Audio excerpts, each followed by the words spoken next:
Most of us have heard the story of Abram's journey to a promised land. But what if that story isn't just about a guy moving his tent from one place to another?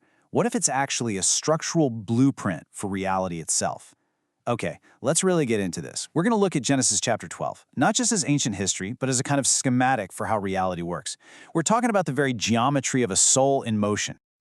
So, here's the big question that's going to frame this whole explainer. What if morality wasn't some list of do's and don'ts? What if it was an actual law of the universe? Something as real and unavoidable as gravity. Imagine if your choices didn't just break a rule, but they literally bent the fabric of reality around you. That's the lens we're using today. All right, so first things first.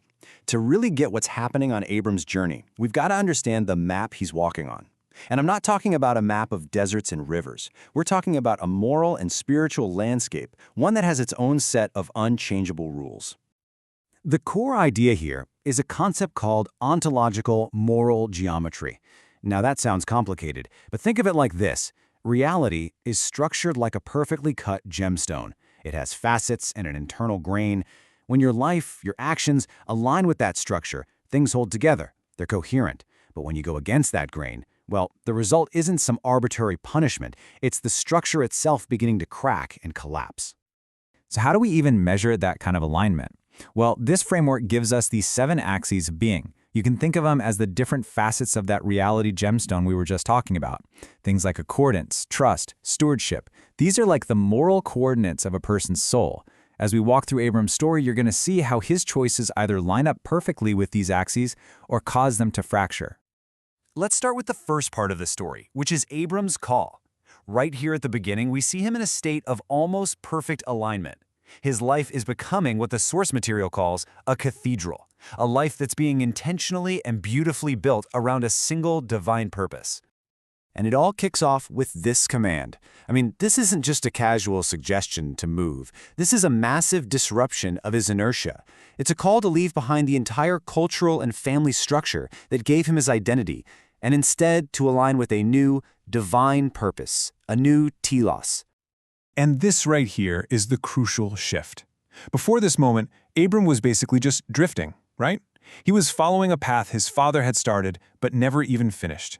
But by choosing to obey, he moves out of that drift and into what the source calls fittedness. His entire life suddenly becomes a vector, like an arrow aimed directly at the promise. This is a perfect picture of aligning with that axis of accordance. So what's the first thing he does when he gets to the promised land? He builds altars. And these aren't just piles of rocks. The source material describes them as technologies. An altar becomes a technology of remembrance by physically anchoring the divine promise in a specific place. But it's also a technology of witness. It's a public statement of his allegiance right in the heart of a foreign pagan land. And this just brilliantly shows the difference in his posture. You have to remember just one chapter before this. At Babel, humanity tried to build a tower to make a name for themselves. It was a self-made climb to the heavens that, of course, collapsed. Abram does the exact opposite. He builds an altar to call on the name of the Lord. See the difference? He's not building a castle in the clouds. He's building a ladder to receive God's descent. But the story takes a sharp turn. That pristine geometry of alignment starts to fracture. And that brings us to the second part of our analysis, the geometry of collapse, which all begins the moment Abram heads down into Egypt. It all starts with this simple but honestly terrifying sentence. This famine isn't just a random event or a plot device. You have to see it as an ontological pressure test. It's putting immense force on Abram's entire structure of faith, and it's aimed squarely at that axis of trust. And you can see his whole posture shift almost instantly. Back in Canaan, he was resonant, operating from a place of trust. But in Egypt, he becomes fractured. He starts operating out of pure calculation. Fear totally replaces his faith. He leaves the geography of the promise for the geography of self-preservation, and his entire moral structure begins to wobble. And this leads him to a really sophisticated kind of lie. The source calls it valence hijacking. It's when you use a small technical truth to sell a much, much bigger lie. He tells Sarai, hey, say you're my sister, which technically she was his half-sister. But he uses that little piece of truth to hide the most important truth of all, that she is his wife, the very person the promise depends on. He's not just telling a lie, he's running a false simulation of reality. And the result of this simulation is what you could call a false floor reality. He totally abdicates his most important role, that of husband, the steward of the promise, just to simulate the safer role of a brother. This is a catastrophic failure along the axis of stewardship. Think about it. He's sacrificing the very vessel of the covenant, Sarai, just to save his own skin. Here's the thing. You can't just bend the structure of reality without it eventually snapping back. And that is exactly what happens next. This brings us to our third section. Reality pushes back. The plagues, Pharaoh's rebuke, these aren't just God getting mad. They're the natural, physical consequences of Abram's actions. Think of it like this. The system is rejecting an error. Sarai, as the future mother of the promised seed, is a sacred piece of this whole puzzle.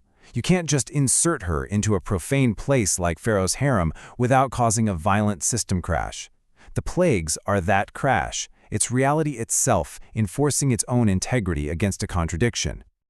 Let's actually do a quick audit of his deception. On the surface, you could say Abram's plan worked. He got safety, and he even got a lot of wealth. But look at the hidden cost. For every asset he gained, he took on a long-term structural debt. That wealth he got, it would later cause a huge conflict with his nephew Lot. And that servant he acquired, Hagar, she becomes the source of a family conflict that echoes for generations. The means always determine the ends. And then you get the ultimate irony. Pharaoh, the pagan king, is the one who rebukes Abram. This is a moment of what's called inverted witness. The man who was supposed to be a witness to the one true God is totally silent while a pagan speaks moral truth right to his face. The prophet gets rebuked by the king. It's a total reversal. But the story doesn't end there, in collapse. And this brings us to our final section, the return to the altar. And this isn't just about an emotional, "oh, I'm sorry." This is a deliberate, physical, structural realignment of his entire being. The text is so precise about his movements. He literally reverses his journey, going up from Egypt. He returns to the exact coordinates where he first pitched his tent. And then he goes back to the place of the altar where he again calls on the name of the Lord, essentially recalibrating his entire being back to its original, correct alignment. And that, right there, is the crucial takeaway from this whole thing. Alignment with reality isn't about being perfect. I mean, Abram clearly wasn't. It's about the persistent, conscious, deliberate return to the center after we've messed up and drifted off course. It's all about that recalibration.